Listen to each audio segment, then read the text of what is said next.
Welcome back to part 2. In the last video, we did the rear suspension of the Gladiator. Now, we're going to concentrate on the front suspension of the Gladiator. Let's get going. All right, I'm standing on the passenger side of the front. We've already removed the lower control arms and the upper control arms on both sides. Wasn't too bad. Removed the heat shield. Todd was getting ready to start cutting these brackets off. So there's your upper, here's your lower. And then the new brackets go back here onto this cross member. This cross member gets replaced with their Metalcloak's increased or upgraded crossbar.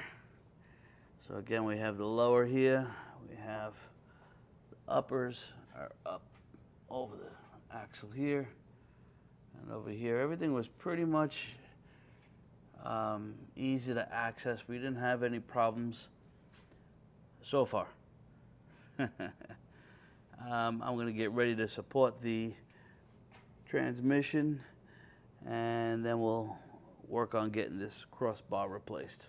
Just to bring you up to speed, we have cut the lower and upper control arm brackets off the frame. This is facing the passenger side.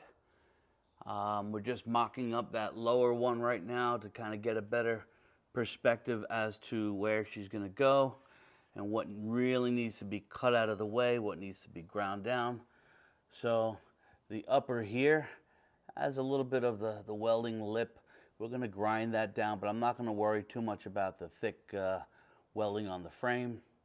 This here, if we lift it up, we are going to cut the rest of that welding there. We'll grind it down as best as possible, but this is where that upper control arm bracket will now be located, because the lower one that used to go here is going to get mounted up against the new crossbar member that we're going to install in just a little bit. All right, let me swing around slowly to the other side, and I will show you what we did on this side. Obviously, we got the drive shaft out. We did have to cut this, and I called up Metalcloak. They told me, as though I should have known this, oh yeah, you do a loop delete. Well, that loop delete took me about 6 phone calls to find one that was in stock. I'll leave some links or some information in the video. But again, whether it's part of your kit or not, if you have to do something else that's required, then I feel it should be mentioned. So don't be surprised, guys. You got to do a loop delete here. Unless you want to take it off, do what you have to do, but then I'm assuming it's still going to get in the way of the lower control arm. So I don't think there's much of a choice there. You have to do this. I ordered mine from Magnaflow, and I probably will call them and get an idea of what they say as far as cutting this loop out, if it changes the exhaust compression at all. But that's about it. Just wanted to give you guys a heads up. One thing I wanted to mention, brake lines are covered in a heat-resistant foil. Shim them off the metal frame if you are going to heat it, or cut it with a plasma torch. This way they don't absorb the heat from the frame itself. Ask me how I know. Back to the passenger side, we did the same thing. Wet rags, kept everything up and tucked in. Couldn't really keep it off the frame because it's just too tight over there. Well, for some reason, I lost my audio and didn't even realize it. Anyway, I just wanted to show you guys some details of how the brackets looked as we were cutting them off. There are multiple layers there. And just like when we did the rear brackets and the rear lift, Todd and I used a plasma cutter or plasma torch, along with multiple cutting wheels. And then after that, a whole bunch of grinding. This is the passenger side after we cut off the bracket. Now comes the heavy grinding and a little bit of welding to fill in that small slice in the frame from the cutting wheel. Whoops, pay attention to what you're doing. So this is a picture of the original cross member they sent me, which wasn't going to work in my application. Verify what you need before you place your order. Once we did receive the loop delete kit, the directions and measurements were perfect. It was pretty easy to cut and install. I will leave the link information for a video I saw where they did not have to do the loop delete. I'd also like to remind everyone that my friend Todd, he renovates old Land Cruisers for a living, old FJs. You can always reach out to me if you're interested in his information, but he does an unbelievable job. It can take, 6 months to a year to get it finished, but when it's done, it's absolutely beautiful. Now, if you notice, we are wearing safety goggles and ear protection. We have headlights and cut-resistant gloves. So don't forget to wear all your safety gear. That's me. Boom! Realizing that grinder just cut through my cut-resistant gloves. They're not grinder-resistant. That did hurt. Ouch. I'm thinking I should probably stop for a second. Go take a look at this. I'm gonna wrap it up and put some Neosporin on there. This is me now, trying to reach over the top of the transfer case. This is how you have to install a new breather hose. I pretty much took this one and extended it all the way to the top of the engine bay, just like I did on the previous video for the breather hose on the rear differential. You have to reach around back with one hand and then reach around the front with your other hand. In this case, I actually put a hose clamp on the breather hose because for some reason the one on the transfer case doesn't have any sort of clamp or anything to hold it in place. When I realize I have no audio, I'll explain this again. You are looking at the passenger side right now. We grinded the brackets completely off. We primed them, we painted. I got a little bit of stuff around there, but that's not gonna get in the way of the bracket. We did replace the center crossbar with the upgraded crossbar. We still have to mount the lower control arms to those two bolts there on both sides.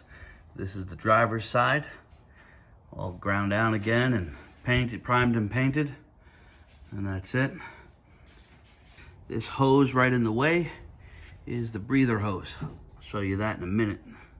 This is the breather hose on top of the transfer case. I'm gonna zoom in here. Thank God I got that little magnetic flashlight. Let's see if we can get it. There you go. You see that hose clamp right there?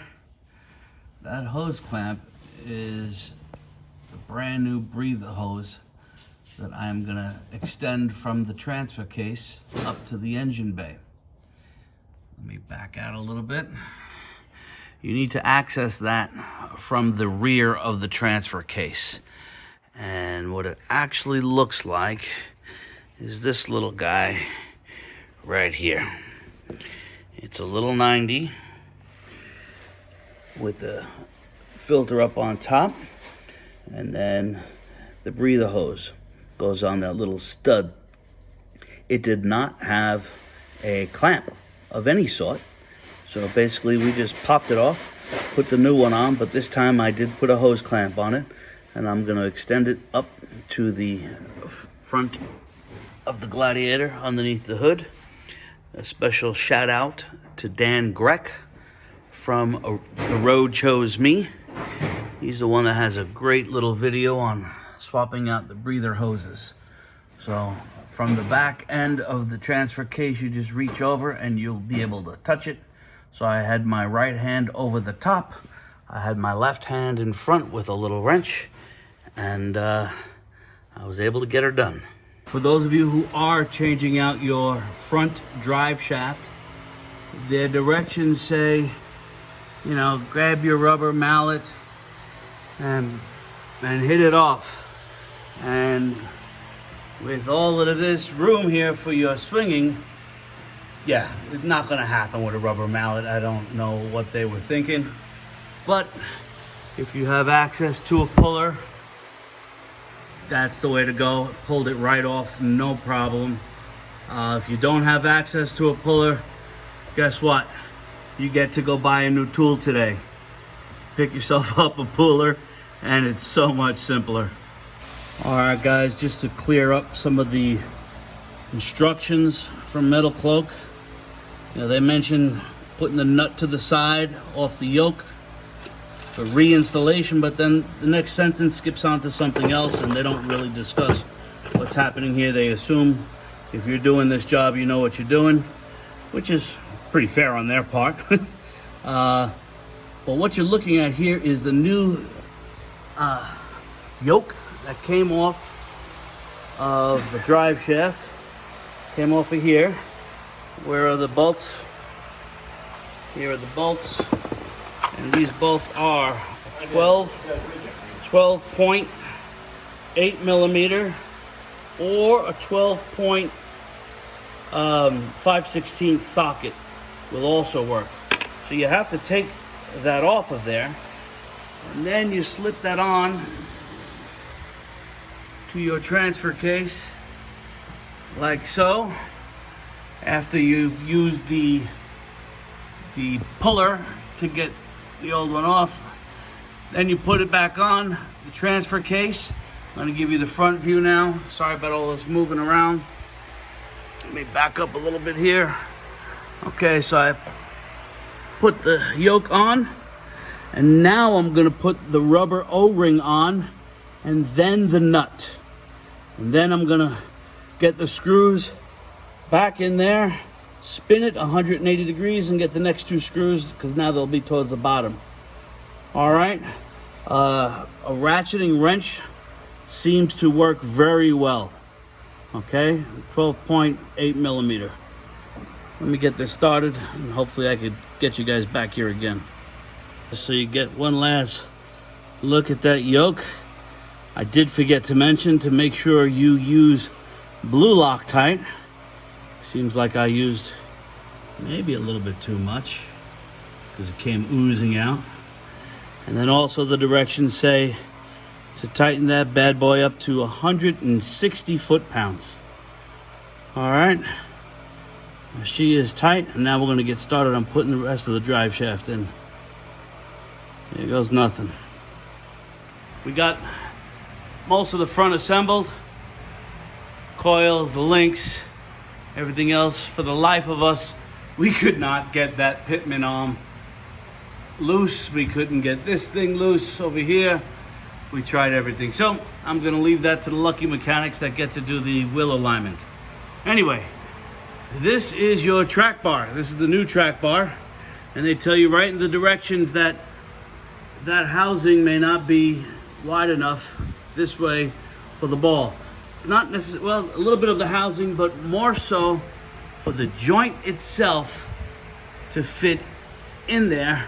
You have to widen this out so the sides of the joint actually drop down. This is the bit that we're using on a drill. We got this from O'Reilly Auto Parts. It's working great, to be honest with you, but we definitely have to remount that whole thing, right? Just to make sure that that joint gets in there and sits in there nice. So I definitely want to show that to you. So do not underestimate the necessity of needing something that's going to grind this, a die grinding bit, right? You have to be the width of that ball so it drops down far enough to get the bolt in. Otherwise, you're SOL. Yes, guys, I painted almost everything black. Like I said in the last video, orange and gold probably wouldn't look good. I did take measurements before and after. How the front ended up with 5 3/4 inches of lift on a 3.5 inch kit, I don't know. The rear ended up perfectly at 3.5 inches. I must say, I like the way Samson sits. He's level and looks really good. The only thing now, I have to figure out how I'm going to remount the rock slide engineering side steps. That'll be the next video. So to test everything out, I went on my first Jeep Jamboree. Video and pictures never truly capture the depth of nature. That white Jeep is about 15 to 20 feet below me. I have to say, the guys at Metalcloak really know their stuff. They were great customer service. Thanks again, Metalcloak. Cut driver? Hard driver. Hard driver. That's it. Woohoo! Yeah. Shit, yeah. Good job, bro. Going all the way around? You're gonna hug you gotta hug that wall. So I hope I provided all of you with some extra details on what it takes to actually install the Metalcloak long arm 3.5 inch lift. Until next time, guys, be safe and have fun out there on the trails. Also, don't forget, just get outside, off the pavement, off the cement, and enjoy some off-road excitement.